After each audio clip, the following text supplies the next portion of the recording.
I'm going to be showing you how to account for uncollectible accounts.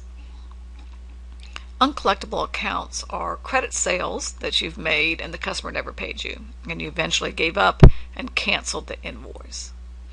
So we're going to use the activity for Garcia. They tell us the ending balance in accounts receivable at the end of the first year was $38,000. They had credit sales during the year, collections during the year, and write-offs during the year. They want us first to construct the activity in accounts receivable in the T account. All right. So credit sales make accounts receivable go up. Collections makes accounts receivable go down.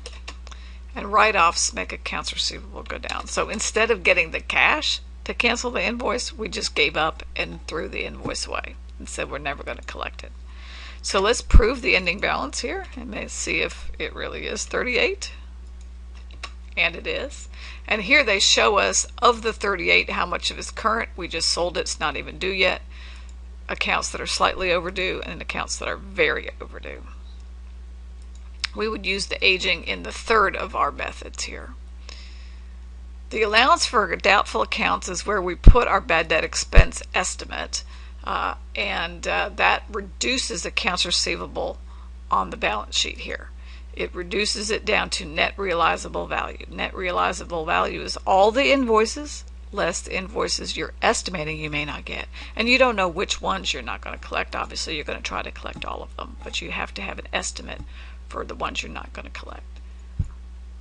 Now, the direct write-off method that your author talks about is where you don't make an estimate. You just expense them when you give up on them and write them off. And that's not generally accepted accounting principles because it doesn't match the expense of the write-off in the period in which the sale is going to occur. And since we know that probably some won't pay, we make an effort to estimate how much that's going to be and match it in the same period as sales. Put the bad debt expense estimate and reduce profits by that much in the period in which you sold it. And since it's an estimate, you'll be wrong, but hopefully you won't be wrong by much. All right, so we're not going to really go into the direct write-off method since it's not an acceptable method for financial statements in accordance with GAAP. So let's look at the three allowance methods. The first one is a percentage of sales, and the methodology is to get the policy from management. What is the percent? So let's assume that our policy here is that it's 4% of credit sales. And so you would calculate bad debt expense based on percent of credit sales. So in this case, 4% times credit sales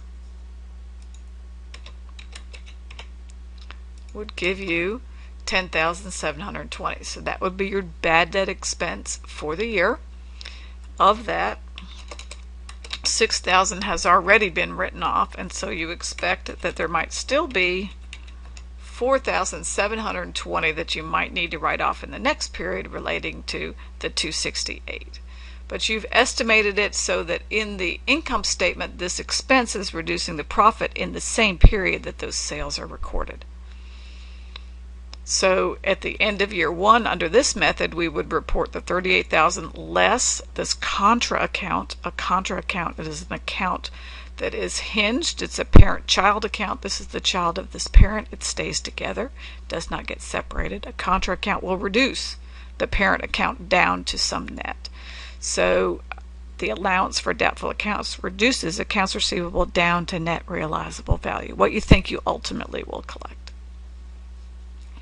So the journal entry, this started out as being 0 because it's year one. The journal entry for this would be a debit to bad debt expense and a credit to the allowance account. And here's the credit. So let's try one of the other methods. All right, let's try the percentage of receivable method. Now the percentage of receivable method and the percentage of age method actually calculate the target ending that you need.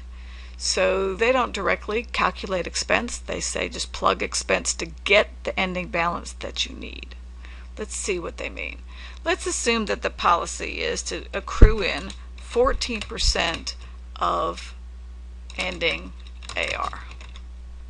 So that would be a percent of receivables method. So, okay, we're going to assume that we need on hand 14% of accounts receivable in the ending allowance account. So what expense do we need here so that we can get down to the 5320. Well, we started with 0 plus something minus 6 gives us that. So we have to add the two together. So an expense of $11,320 would be enough to leave you with the target balance you thought you needed. So using the percentage of receivables, the expense would be $11,320, debit to the expense and a credit to the allowance account here.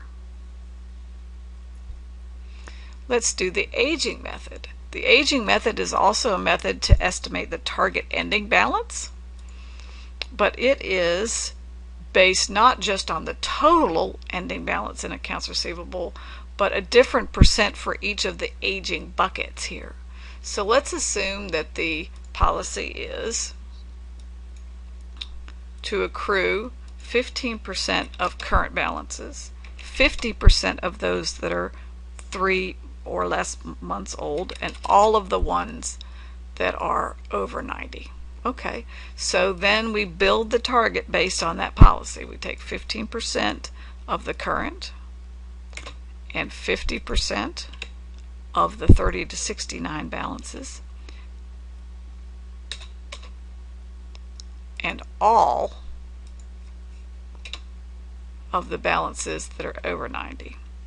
So that means that we think under this method we would need 9,880 in the ending balance in order to have enough to meet the potential collection risk associated with the 268, but that won't be written off till next year. So then you would have to accrue in bad debt expense of 15,880 under this particular method in order to meet the goals and criteria of the percent of aging. Over time, the expense for all three methods should track what you actually are writing off. And so there shouldn't be big differences between them, but there might be minor differences between them because they do go about it differently. And all three are acceptable methods, except that you need to be consistent over time and not bounce around from method to method.